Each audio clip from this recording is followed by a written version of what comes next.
Hey there, fellow thinkers. Today I've got a juicy philosophical dilemma for you. Imagine this, you're in a tight-knit group of friends and suddenly they ask you to negotiate with your sworn enemy. Feels like a plot twist straight out of a Shakespearean drama, right?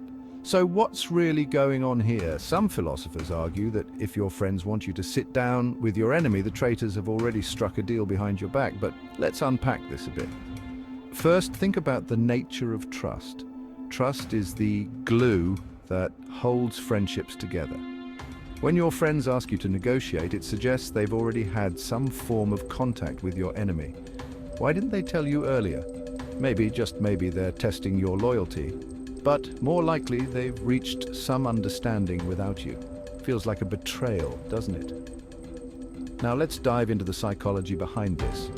People often negotiate to avoid conflict and maintain harmony. If your friends decided to have secret talks, it's likely they were trying to avoid a confrontation with you. But here's the kicker. By doing so, they've already shown where their allegiances lie. Philosopher Friedrich Nietzsche once said, "I'm not upset that you lied to me. I'm upset that from now on I can't believe you." This sums it up perfectly. Once trust is broken, it's incredibly hard to regain. Your friends' actions speak louder than words. They've already sided with your enemy.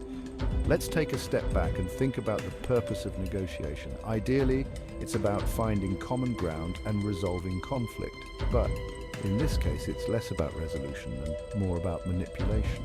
If your friends are pushing you to negotiate, they might be using you as a pawn in a game you didn't even know was being played. So what should you do? It's time for some introspection. Ask yourself, do you trust these friends anymore? Are they worth the effort to mend these broken bonds? Sometimes walking away from toxic relationships is the best choice you can make. In conclusion, if your friends ask you to negotiate with your enemy, consider it a red flag. The betrayal has already occurred. Your so-called friends have made their choice. And now, it's time for you to make yours. Stay curious, stay skeptical, and most importantly, keep questioning. Until next time, take care and keep those philosophical gears turning.